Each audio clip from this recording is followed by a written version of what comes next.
Research on the top 10 richest persons in the Bible will, no doubt, produce varied results. However, it can be safely concluded that the top 10 must be compiled from the following list of names: Hezekiah, David, Joseph, Abraham, Zacchaeus, Boaz, Alexander the Great, Nebuchadnezzar, the Queen of Sheba, the Pharaoh over Joseph, Isaac, Job, King Solomon. All these persons and more were extremely rich. Some of their net worth was measured in trillions of US dollars, unlike the richest men of today, whose net worth is merely measured in billions. In this video, I will expound on 5 of the top richest, in no particular order. Kindly note that it is difficult to do an accurate comparative analysis, as all these persons did not live around the same time. Feel free to do your own research and comment your findings below. Subscribe if you're new, and let's get into the video.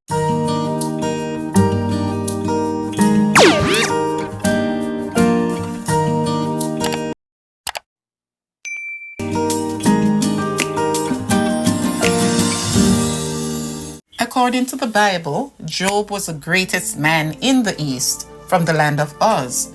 Job 1 verse 3 records his wealth. His substance also was 7,000 sheep and 3,000 camels and 500 yoke of oxen and 500 she-asses and a very great household, so that this man was the greatest of all the men of the East. In an epic battle of the test of faith, God allowed Job to lose all his possessions, his 7 sons, 3 daughters, and his health. However, despite such tragedy, Job remained faithful to God and was restored double what he had lost, plus 10 more children. Job lived another 140 years after that.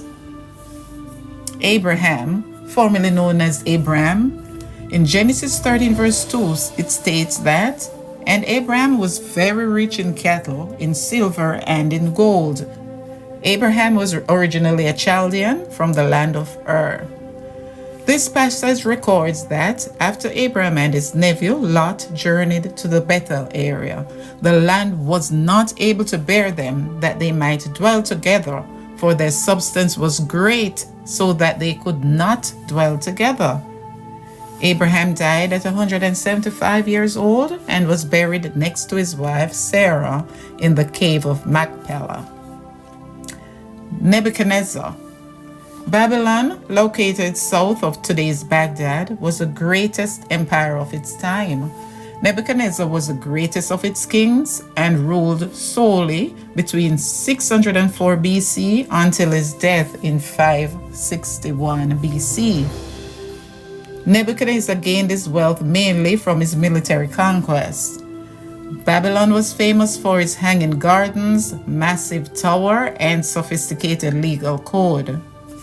King Nebuchadnezzar is recorded in the book of Daniel 4, verse 30, as boasting, "Is not this great Babylon that I have built?"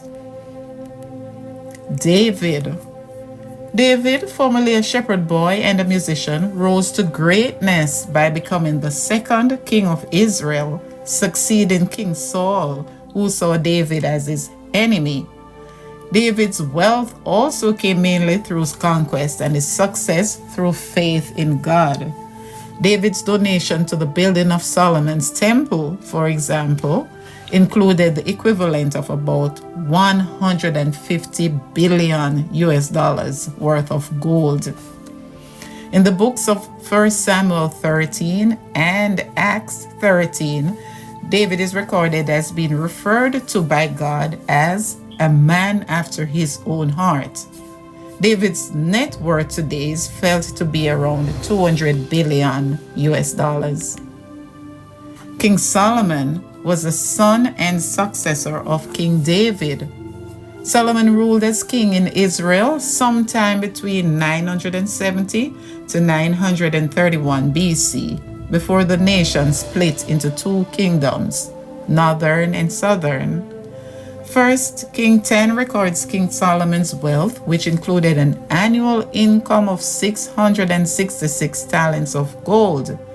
That would be over 1 billion US dollars today. His throne was made of ivory overlaid with gold. All his vessels were made of gold.